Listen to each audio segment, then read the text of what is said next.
Litre నూనె packet కొంటే అందులో ఉండే ఆయిల్ ఎన్ని గ్రాములు? ఇది జనరల్ నాలెడ్జ్ క్వశ్చన్ కాదు. ప్యాకెట్ల మాటున జనరిక్ గా సాగిపోతున్న గ్రాముల డ్రామా. ధర పెంచలేదు, పాత ధరకే ఇస్తున్నాం అని కంపెనీలు చెప్తున్న మాటల వెనుక ఎంతటి మోసం కుట్ర దాగున్నాయో తెలుసా? ఆయిల్ ప్యాకెట్ నిశ్శబ్ద దోపిడీపై టీవీ9 ప్రత్యేక కథనం.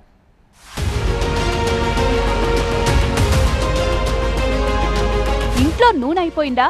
మరి వంట ఎలా చేయాలి? పరుగున షాప్ కు వెళ్లి లీటర్ ప్యాకెట్ కొనుక్కు రావడమే.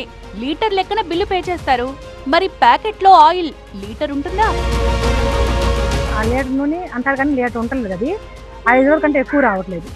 మరి 5 రోజులకు ఒకసారి మేము తెచ్చుకొని కూరలు కొంచెం మంచి కూర వండుకుంటే తొందరగా అయిపోతుంది.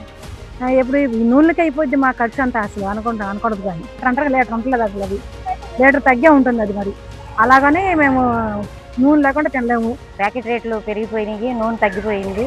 అలాగా మా మధ్యతరగతి వాళ్ళు కొంచెం ఇబ్బంది పడుతున్నాం కదా. ఇన్నాళ్ళ కొంచెం వారం రోజులు వచ్చేది, ఇప్పుడు వారం కూడా రావటం తక్కువ అవుతుంది. అది సంగతి. ఒకప్పుడు వారానికి సరిపడే లీటర్ ఆయిల్ ప్యాకెట్ ఇప్పుడు 4-5 రోజులు కూడా రావట్లేదు. ఎందుకని? కనికట్టు కాదు, ఇక్కడే లోగుట్టుంది. అదే ష్రింక్ఫ్లేషన్. సాంకేతికంగా 1 లీటర్ నూనె బరువు కేవలం 910 గ్రాములే. నిబంధనల ప్రకారం లీటర్ ఆయిల్ ప్యాకెట్ పై 910 గ్రాములు అని ప్రింట్ చేయాలి. అలాగే పర్ గ్రామ్ ప్రైజ్ ను కూడా స్పష్టంగా రాయాలి. కానీ కొన్ని కంపెనీలు లాభాపేక్షతో 910 గ్రాములకు బదులు 850, 870 గ్రాములతో లీటర్ ప్యాకెట్లను మార్కెట్ చేస్తున్నాయి. నిబంధనలను పాటించని కంపెనీలపై చట్ట ప్రకారం చర్యలు తప్పవంటున్నారు మెట్రాలజీ అధికారులు. 2022లో ఏం చేసిందంటే సెంట్రల్ గవర్నమెంట్, మీరు ఎన్ని గ్రామ్స్ అన్నా ప్యాక్ చేసుకోండి కానీ యూనిట్ సేల్ ప్రైస్ వేయమంది. యూనిట్ సేల్ ప్రైస్ అంటే ఒక 500 గ్రామ్స్ ప్యాకెట్ ఎంఆర్పి 500 రూపీస్ అయితే పెర్ గ్రామ్ ₹1 అని వాళ్ళు మెన్షన్ చేయాలి. కన్జ్యూమర్ ఏం చేయాలంటే ఆ పెర్ గ్రామ్ ₹1 ఉంది కదా, దాన్ని కంపేర్ చేసుకోవాలి బ్రాండ్కి. లైక్ సన్ఫ్లవర్ అయితే 9-10 గ్రామ్స్ బ్రాకెట్లో 1 లీటర్ at 30 degrees Celsius అని రాయాలి, ఒకే చోట రాయాలి. లేదా పామ్ బేస్డ్ ఆయిల్స్ 893 గ్రామ్స్ బ్రాకెట్లో 1 లీటర్ at 50 degrees Celsius అని రాయాలి. లేదా గీ అయితే 900 గ్రామ్స్ at 45 degrees Celsius అని రాయాలి. అన్నీ ఒకే చోట వేయాలి. అది బట్టి గమనించాలి. 611 అని చెప్పేసి రూల్ 611, అది యూనిట్ సేల్ ప్రైస్ ఏమని చెప్పేసి సెంట్రల్ గవర్నమెంట్ నిర్దేశించింది.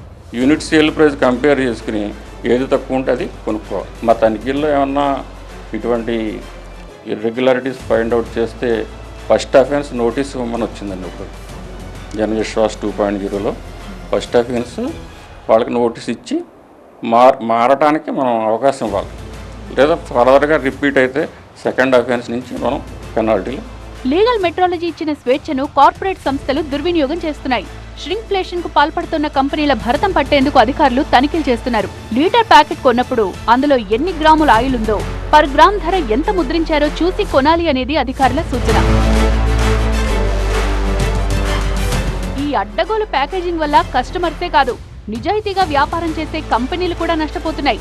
ష్రింక్ఫ్లేషన్ అరికట్టేందుకు లీగల్ మెట్రాలజీ పరిధిలో 9 రకాల స్టాండర్డ్ సైజులను మాత్రమే అనుమతించాలని కేంద్ర ప్రభుత్వానికి విజ్ఞప్తి చేశాయి. లీటర్ పేరుతో గ్రాముల మాయాజాలం చేస్తున్న ఈ దోపిడీకి అడ్డుకట్ట వేసేందుకు కేంద్రం కొత్త చట్టానికి పదును పెడుతోంది.